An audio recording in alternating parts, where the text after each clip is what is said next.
కవితే సూత్రధారి లిక్కర్ స్కామ్లో ఆమెకు బెయిల్ ఇస్తే సాక్ష్యాలను తారుమారు చేస్తారు. వ్యతిరేకంగా సాక్ష్యం చెప్పొద్దంటూ అప్రూవర్ను బెదిరించారు. ఫోన్లలో డేటాను ఆమె డిలీట్ చేశారు. కోర్టు దృష్టికి తెచ్చిన ఈడీ కవిత కొడుకు ఎగ్జామ్స్ ఉన్నందున మధ్యంతర బెయిల్ ఇవ్వాలని ఆమె తరపు అడ్వకేట్. ఆ అబ్బాయి ఒంటరి కాదని, ఇప్పటికే కొన్ని ఎగ్జామ్స్ ముగిశాయని ఈడీ. ఈ నెల 8న తీర్పు వెల్లడించనున్న కోర్టు. లిక్కర్ స్కామ్లో అసలు సూత్రధారే కవిత అని చెప్పేసి ఈడీ చెప్పడం జరుగుతుంది. గత కొంతకాలంగా కోర్టుకు కూడా ఇదే చెప్పడం జరుగుతుంది. లిక్కర్ స్కామ్లో కవిత మెయిన్ సూత్రధారి. ఆమె దగ్గర అన్ని రకాల సాక్ష్యాలు ఉన్నాయి, కానీ మాకు ఏది కూడా మాకు సహకరించట్లేదు. మేము అడిగిన ప్రశ్నలు మాకు సమాధానం ఇవ్వట్లేదు. ఆమె మా ప్రశ్నలన్నీ దాటవేస్తుంది అని చెప్పేసి ఈడీ ఒక పక్క కోర్టుకి చెప్తూనే ఉంది.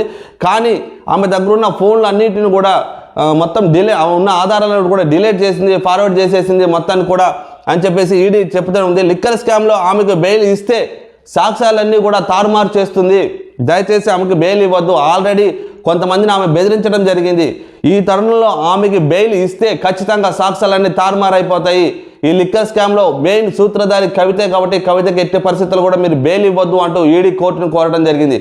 అదే తరుణంలో కవిత న్యాయవాది ఎవరైతే ఉన్నారో ఆయన కవిత కొడుక్కి ఎగ్జామ్స్ ఉన్నాయి కాబట్టి కవితకి బెయిల్ ఇప్పించండి, ఇప్పుడు ఉన్న పరిస్థితుల్లో కవిత కొడుక్కి కవిత చాలా అవసరం, సో ఆయనకి ఎగ్జామ్స్ ఉన్నాయి కాబట్టి కవితని రిలీజ్ చేయండి, కవితకి బెయిల్ ఇవ్వండి అని చెప్పేసి అడ్వకేట్ చెప్పడం జరిగింది.